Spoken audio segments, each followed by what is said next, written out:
السلام علیکم پیارے ساتھیوں، کیسے ہیں آپ سب؟ آج سنتے ہیں ایک عورت کی سچی کہانی جو اپنے شوہر کی 7ویں بیوی تھی۔ کیا ہوا اس کا انجام؟ اس سے پہلے ہمارے چینل سعیدہ وائس کو سبسکرائب کر دیں اور بیل کو ضرور دبائیے۔ میں عاشر کی زندگی میں آنے والی 7ویں عورت، لیکن عاشر میری زندگی میں آنے والا پہلا مرد تھا۔ وہ مرد جس کا احساس آپ کے چہرے پر تازگی لے آتا ہے، چہرے کی چمک کو بڑھا دیتا ہے، راتوں کی نیندیں اڑاتا ہے۔ وہ مرد جس کا ہاتھ تھام کر لڑکی خیالوں اور خوابوں میں کتنے ہی ہولناک دریا پھان جاتی ہے، جس کے سینے میں چھپ کر اپنا بچپن، سہیلیاں، محلے کی گلیاں اور ماں کی لوریاں سب بھول جاتی ہے، جس کے چوڑے شانوں کے پیچھے سے جھانک کر سامنے کا جو راستہ دیکھتی ہے تو نامعلوم سارے خار، سارے کانٹے کہاں غائب ہو جاتے ہیں، بس پھول ہی پھول کھلے نظر آتے ہیں۔ وہ مرد جو سب کے لیے عام ہو کر بھی اس کے لیے خاص ہوتا ہے۔ عاشر میرے لیے ایک ایسا ہی مرد تھا۔ شادی کی پہلی رات عاشر نے اپنی پوری زندگی کی کتاب میرے سامنے کھول کر رکھ دی، میرا ہاتھ تھام کر اپنے ایک ایک معاشقے کی داستان سنا کر کہا، سمین، یہ ہے تمہارا عاشر، اب یہ بس تمہارا ہے، اسے سمیٹ لو۔ معلوم نہیں میری جگہ کوئی دوسری عورت ہوتی تو اس کا رد عمل کیا ہوتا، یا تو غصہ کرتی یا پھر نظر انداز کر دیتی کہ اب تو میری شادی ہو چکی ہے۔ اور میں نے کیا کیا کہ عاشر نے اپنے رازوں میں شریک کر کے مجھ پر جو اعتماد اور بھروسہ کیا تھا، میں تو اس پر مسرت سے خوشی سے جھوم اٹھی اور عاشر کو اپنی آغوش میں سمیٹ لیا۔ مجھے ان ساری عورتوں سے انسیت محسوس ہونے لگی جو عاشر کی زندگی میں نہ آئی ہوتی تو ہمارے بیچ اعتماد کا یہ پل نہیں بنتا، جانے کتنے سال لگ جاتے۔ بعد میں اکثر میں ان عورتوں کا ذکر عاشر سے خود نکال کر بیٹھتی، عشق یا داستانیں ازبر ہونے کے باوجود بار بار سنتی، اور وہ بھی میرے کندھے سے ٹیک لگا کر تمام عورتوں کے قصے اتنی خوشی خوشی سناتا جیسے وہ ان کو کبھی بھولا ہی نہیں ہو۔ جلد ہی میں ان عورتوں کے خد و خال، ان کی جسمانی بناوٹ، عادتوں، وہ کیا پہنتی تھیں اور انداز گفتگو سمیت بے شمار اہم اور غیر اہم باتوں سے واقف ہو گئی تھی۔ یعنی میرے شوہر کے ان سے اگر ناجائز تعلقات بھی تھے تو میں اس پر بھی خوش تھی کہ چلیں، میرے شوہر نے مجھے سب کچھ بتا تو دیا ہے۔ اکثر دل ہی دل میں ان سے اپنا مقابلہ کرتی اور بہت خوش ہوتی کہ وہ عورتیں عاشر کا ماضی تھیں، گزرا ہوا کل تھیں، اور میں حال، یعنی اب جو وقت چل رہا ہے وہ ہوں، اور آنے والا کل بھی میں ہی ہوں گی۔ شاید وہ وقت گزارنے کا ذریعہ تھیں اور میں گزرتے وقت کے ساتھی، یوں میں ہر لحاظ سے ان سے زیادہ بہتر تھی۔ میری کوشش ہوتی کہ ان عورتوں کی چھوٹی سے چھوٹی بات بھی جو عاشر کو کبھی بری گزری ہو، اس سے میں اپنا دامن بچا کر چلوں، اور جو ادائیں عاشر کو ان کی طرف کھینچتی تھی وہ سب اپنا لوں۔ میں اس کے گزرے ہوئے کل کی دل فریب کہانیوں کے ایک ایک لفظ کو اپنے دل میں اتارتی، حافظے میں محفوظ کرتی، کیونکہ میں اس کے دل کی دنیا سے کبھی دور جانا نہیں چاہتی تھی۔ شادی کا پہلا سال پڑ لگا کر اڑ گیا۔ میں عاشر کو اولاد کی خوشی نہ دے سکی، لیکن وہ پھر بھی خوش تھا اور میں اس کی خوشی میں نہال۔ وہ عورتیں کم ہی سہی، لیکن ہماری گفتگو کا اب تک حصہ تھیں۔ میں نے دل میں ان عورتوں کے لیے حسد محسوس نہیں کیا، نہ کبھی عاشر کے کردار کے بارے میں کوئی غلط رائے بنائی، حتیٰ کہ اس وقت بھی نہیں جب عاشر نے مجھ پر یہ بھی بتا دیا کہ سب وہ تعلقات اس کے جو عورتوں کے ساتھ تھے دوستی کی حد پار کر کے جسموں کی سرحد میں داخل ہو چکے تھے۔ شہر کے تقریباً تمام گیسٹ ہاؤسز، ہوٹلوں اور پارکوں کو عاشر نے اپنے تعلقات کا گواہ بنا رکھا تھا، اور اب میں بھی ان رازوں میں شریک تھی۔ عاشر سے میری جنونی محبت کا اندازہ یوں لگا لیجئے کہ میں نے اس پر کبھی شک نہیں کیا، بلکہ اس کی سچائی پر مجھے بہت خوشی ہوتی تھی۔ اتنا بھروسہ تھا مجھے اس پر کہ اس کا مقام میری نظر میں بڑھتا چلا گیا کہ ایک شوہر اپنی بیوی سے کچھ نہیں چھپاتا ہے۔ کبھی اکیلے میں جو عاشر کے گزرے ہوئے کل کے بارے میں سوچتی تو یقین جانیے میرا دل سکون سے بھر جاتا۔ وہ سارے کام جو مرد بیوی کی موجودگی میں کرتے ہیں، اس کے ہوتے ہوئے کرتے ہیں، بے وفائی کرتے ہیں، عاشر میرے آنے سے پہلے ہی کر کے سیر ہو چکا تھا۔ میں بے فکری کے روز و شب کاٹتی، گھر کے کاموں کے ساتھ بے شمار مشاغل میں خود کو مصروف رکھ کر خوشی حاصل کرتی تھی۔ عاشر میرا شوہر ہی نہیں، پہلی محبت بھی تھا، میرے دل کا مکین، اور بھلا دل کی دوسری جانب نکلنے کا راستہ ہی کب ہوتا ہے؟ یوں کہ ہماری شادی شدہ زندگی کا طویل سفر طے ہونا بھی باقی تھا، اولاد کی بیڑیوں سے بھی عاشر کے پاؤں آزاد تھے، پھر بھی ہم شاد اور مطمئن تھے، بہت خوش۔ عاشر اور میں ایک دوسرے میں جیتے رہے اور 5 سال بیت گئے۔ جو سمجھو تو یہ دورانیہ ازدواجی سفر میں کچھ بھی نہیں ہے، لیکن میرے لیے تو سب کچھ تھا۔ عاشر کا گزرا ہوا کل، اس کا آنے والا کل، فکریں، ذمہ داریاں، خوشیاں، غرض سب کچھ میرا ہی تو تھا۔ میری اس دیوانی محبت کا عاشر کو بخوبی اندازہ تھا۔ اس کے نزدیک میں اس دور کی شاید واحد بیوی تھی جو نہ شوہر کی جیب کھنگالتی، نہ کبھی کسی بات کی میں نے ٹوہ رکھی، جلدی جانے پر نہ سوال کیا، نہ دیر سے لوٹنے پر اس سے جھگڑا کیا، نہ اس سے ناراض ہوئی۔ نہ جانے کیوں میرے دل میں اس کے لیے کوئی بدگمانی، کوئی برا خیال آتا ہی نہیں تھا۔ عاشر میری چھوٹی سی ناک چھیڑتے ہوئے اکثر کہتا، ارے میری بھولی، تو کتنی پگلی ہے، تو نہ جانے کس دیس سے آئی ہے، اور میں ہنستے ہوئے عاشر کے کان کھینچ کر کہتی، محبت کے دیس سے۔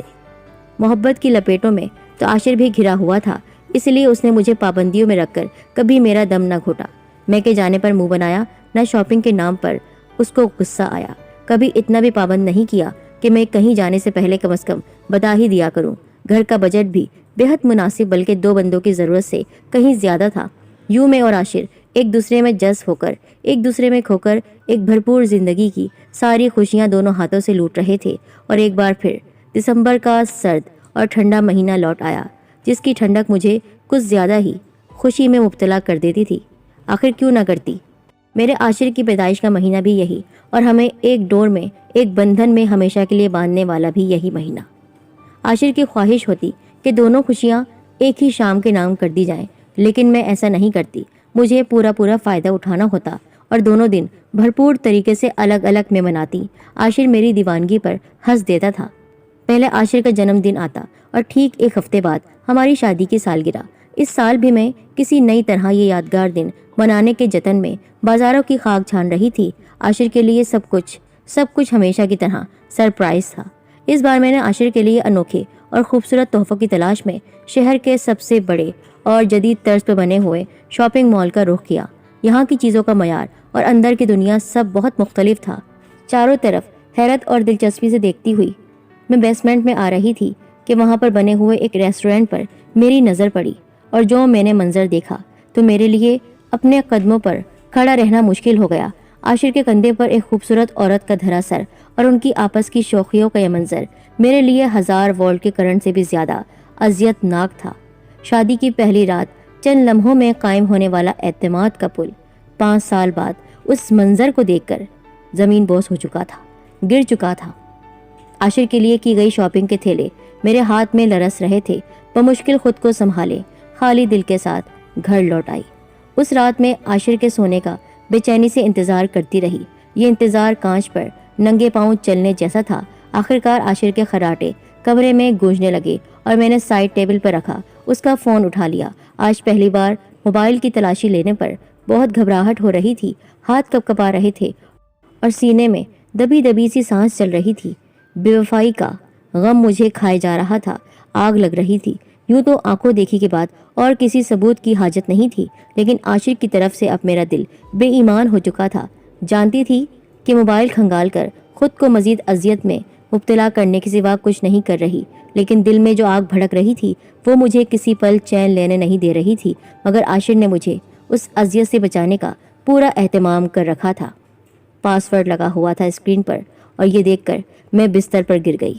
جس اعتماد کو میں محبت کے حسین جذبے کی بنیاد پر تعبیر کرتی رہی، کتنا بھروسہ کرتی رہی اس شخص پر، اس کی اتنی باتیں بتائے جانے کے باوجود، اس کے ان عورتوں کے ساتھ کیسے تعلقات تھے یہ بتائے جانے کے باوجود میں نے کبھی اس پر شک نہیں کیا، لیکن اس نے تو کبھی مجھ پر بھروسہ ہی نہیں کیا۔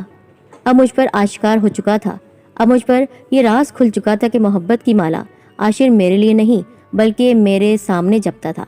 وہ میری دیوانی محبت کے بدلے محبت کا صرف ایک جال بن رہا تھا، ایک چھل تھا۔ اس نے میرے سچے جذبوں کے بدلے مادی خوشحالی اور آزادی دے دی، کھانے پینے کی چیزیں دے دی، گھر دے دیا، کپڑے دے دیے، کبھی روک ٹوک نہیں کی، جس پر میں سوچتی تھی کہ میرا شوہر مجھے کہیں جانے سے روکتا کیوں نہیں ہے۔ اگر میں کبھی رات دیر سے آؤں تو کبھی پوچھتا نہیں ہے کیا وجہ ہے، کیوں وہ بےتابی نہیں ہے، لیکن میں تو دیوانی اپنی محبت میں ہی کھوئی ہوئی تھی، صرف اس لیے کہ میں اس کے ناٹک کو حقیقت سمجھتی رہی، اس سے کسی بات کا جواب طلب نہ کروں، اور ایسا ہی ہوا۔ وہ جس دنیا کا مسافر تھا وہاں وفا، خلوص، محبت، اعتماد جیسے لفظوں کا گزر ہی کب ہوتا ہے۔ تبدیلی کے فطری تقاضے اسے کچھ دیر کے لیے میری چھاؤں میں لے آئے اور وہ مسافروں کی طرح ذرا دیر تھکن اتارنے کے لیے میری چھاؤں میں بیٹھ گیا، آنکھیں موند کر میری باہوں میں سو گیا، لیکن واپس اپنی دنیا میں چلا گیا جب اس کی تھکن اتر گئی۔ اب اس کی بے وفائی کا یہ بوجھ مجھ سے نہیں سہا جا رہا تھا۔ اپنی آنکھوں سے جو دیکھا تھا میں نے 5 سال پہلے اپنی زندگی میں، اس نے مجھے شریک حیات نہیں بلکہ محض ایک عورت کی حیثیت سے جگہ دی تھی۔ میرے نئے جذبوں کو پرانے کپڑوں سے ڈھانپ کر وہ میری بے لوث محبت کی توہین کرتا رہا اور مجھے خبر نہ ہوئی۔ میں جیسے جیسے سوچتی رہی، میرا دماغ معاف ہوتا جا رہا تھا، میں اندر ہی اندر بکھرتی رہی، چین سکون سب کھو چکی تھی، لیکن میں نے عاشر پر کچھ ظاہر نہ ہونے دیا۔ پہلے جو دن پڑ لگا کر اٹھتے تھے، اب ان کی رفتار چیٹی جیسی بلکہ اس سے بھی زیادہ دھیمی ہو چکی تھی۔ اندھے یقین کی پٹی آنکھوں سے میرے سر کی تو بہت ساری چیزوں کا راز کھل گیا۔ عاشر کا اپنا موبائل، لیپ ٹاپ، بیگ، والیٹ، سب کچھ کسی غیر محسوس طریقے سے میری دسترس سے وہ دور رکھتا تھا، ہر چیز میں لاک اور پاس ورڈ۔ راتوں کی چین بھری نیند رخصت ہوئی تو معلوم ہوا مجھے سوتا پا کر عاشر کمرے سے باہر کیوں جاتے ہیں۔ ہاں، جانے سے پہلے میرے ماتھے پر بوسہ ضرور دیتا تھا وہ۔ دل پہلے ہوتا تھا کہ عاشر کی اس ادا پر نثار ہو جاؤں، لیکن جانتی تھی کہ یہ بوسہ، کہ اس کی یہ محبت میری نہیں ہے بلکہ وہ میری گہری نیند کا یقین کرنا چاہتا ہے، اس لیے وہ میرے پاس آ کر دیکھتا ہے کہیں میری آنکھیں کھلی تو نہیں ہیں۔ عاشر، اتنی رات کو کس سے باتیں کر رہے ہو؟ آخر ایک رات میرا صبر جواب دے گیا اور میں بالکنی میں کھڑے عاشر کے پیچھے جا کھڑی ہوئی۔ عاشر کی ہنسی کو ایک دم بریک لگ گیا، آنکھوں کی چمک مان پڑ گئی۔ اس نے فوراً فون بند کر دیا، اپنی حیرت پر قابو پاتا ہوا میری طرف مڑا اور مسکراتے ہوئے والہانہ طریقے سے مجھے گلے لگا لیا۔ ارے کیا ہوا؟ نیند نہیں آ رہی ہے؟ پرفیوم میں ڈوبے نائٹ سوٹ کی خوشبو اور عاشر کی باہوں میں میرا دم گھٹنے لگا۔ میں فوراً الگ ہو گئی۔ تم نے میرے سوال کا جواب نہیں دیا۔ میں عاشر کی آنکھوں میں جھانک رہی تھی۔ کچھ نہیں، میرے یوکے سے ایک دوست کا فون آیا تھا۔ تو کرتے رہتے بات، میرے آتے ہی لائن کیوں کاٹ دی؟ اس کے سفید جھوٹ پر میں اپنے لہجے کی کاٹ نہیں چھپا سکی۔ کم آن یار، کیا ہو گیا ہے؟ میں نے کب لائن کاٹی؟ خود ہی کٹی ہے۔ راستہ دو، مجھے سونا ہے اب۔ جب اس کو لگا کہ میں اس کو پکڑنے والی ہوں تو اس کا لہجہ بدل گیا۔ آج پہلی بار اس کا لہجہ تیز ہوا تھا۔ میرا سوال ہی اس کی محبت اور اس کی جھوٹی محبت جو اس نے اپنے انداز میں چڑھائی ہوئی تھی، جو جھوٹی باتیں مجھ سے کرتا تھا، پیار بھرے الفاظ جو نکلتے تھے، سب کھل رہا تھا۔ گویا عاشر کی محبت میری خاموشی سے ملتی جلتی تھی۔ ہمارے درمیان رشتہ نہیں تھا، بس ایک سودا تھا۔ میرے قدم لڑکھڑا رہے تھے اور جہاں میں کھڑی تھی وہاں آنے والے ہوا کے سر جھونکوں نے میرے صبر کا پیمانہ لبریز کر دیا۔ بستر پر گری جانے کب تک میں روتی رہی نہیں جانتی، جان کر فرق بھی کیا پڑتا۔ معلوم تھا تو بس یہ کہ وقت میرے لیے بدل چکا ہے۔ وقت بدلا تو آہستہ آہستہ سب کچھ بدلنے لگا۔ میرے اور عاشر کے درمیان صرف لحاظ کا رشتہ بچا تھا، وہ بھی اس وقت تک جب تک میں نبھا رہی تھی۔ اسی لحاظ کی وجہ سے میں اس موضوع کو پھر کبھی زیر بحث نہیں لائی۔ رہ گیا عاشر تو وہ بندھا ہی میری محبت سے تھا۔ میں تھک کر بے دم ہوئی تو وہ بھی رسموں سے آزاد ہو گیا۔ میری بے چینی اور پریشانی کو محسوس کر کے بھی کچھ نہیں پوچھتا، خاموش دیکھ کر بھی کبھی مخاطب نہیں کرتا۔ میں خود کو کونے سے لگا کر بیٹھی تو وہ بھی بے نیاز ہو گیا۔ اسے نہ میری دیوانی محبت کا پاس رہا اور نہ خلوص اور وفا کا۔ منظر میں ہو کر بھی میں چھپے ہوئے منظر میں چلی گئی، لیکن اس کے معمولات میں میری وجہ سے کوئی فرق نہیں آیا۔ عاشر عاشر ہی رہا، بس سمین سمین نہ رہی۔ اور ایک رات میں نے خود ہی عاشر سے بات کرنے کی ٹھانی، لیکن وہ رات ہمارے تعلق کی آخری رات ثابت ہوئی۔ وہ عاشر جو میری ہر بات مسکرا کر سنتا تھا، آج اپنے اوپر آئی ہوئی کوئی بات سننے کو تیار ہی نہیں تھا۔ میرے رونے پر وہ تکیا اور موبائل اٹھائے کمرے سے جانے لگا۔ میں نے پکارا تو وہ پلٹا اور دھاڑا، رہنے دو، اب کسی بات کا کوئی فائدہ نہیں، مجھے کم از کم تم سے یہ امید نہیں تھی، آخر تم بھی وہی نکلی سمین۔ عاشر نے لمحے بھر میں مجھے ان ساری بازاری عورتوں کے صف میں لا پھینکا۔ ذرا دیر میں جتا دیا کہ مرد کے نزدیک وفا کی اہمیت کوڑی سے زیادہ نہیں ہے۔ وہ راستے میں چلتی ہوئی ہر عورت سے اپنی بیوی کو ملا دیتے ہیں۔ وہ رات بیتے آج 3 سال ہو گئے ہیں۔ میں نے پھر عاشر سے کوئی بات نہیں کی۔ اس کے دیے ہوئے زخموں کو میں نے خود ہی بھرا۔ جب ٹوٹ کر بکھری، میں نے خود کو خود ہی سنبھالا اور سمجھایا کہ زندگی پر جتنا حق عاشر کا ہے اتنا میرا بھی تو ہے۔ یوں عاشر میری زندگی میں آنے والا پہلا مرد تو بنا، لیکن آخری ثابت نہیں ہو سکا۔ عاشر نے تو اپنی زندگی میں آنے والی ایک ایک عورت کا کھاتا کھولا ہوا تھا، ہر عورت کے بارے میں مجھے بتایا تھا، ان کے ساتھ کیا تعلق ہے یہ بھی بتایا تھا، لیکن میں نے اپنی زندگی میں شامل ہونے والے مردوں کا کوئی حساب نہیں رکھا، نہ میں رکھتی ہوں۔ اس سے بہتر انتقام میں عاشر سے اور کیا لے سکتی ہوں کہ جو کچھ اس نے میرے ساتھ کیا وہ آج میں اس کے ساتھ کر رہی ہوں اور کرتی رہوں گی۔ جتنی دوستیں اس کی ہیں اس سے زیادہ دوست مرد میرے ہیں، اور ان سے میرا کیا تعلق ہو سکتا ہے یہ آپ بخوبی سمجھ سکتے ہیں۔ اس سے زیادہ انتقام بہتر طور پر ایک عورت نہیں لے سکتی ہے جو دیوانوں کی طرح، جو جنونی حد تک اپنے شوہر کو چاہتی ہو، اس کو اتنا بڑا دھوکہ ملا۔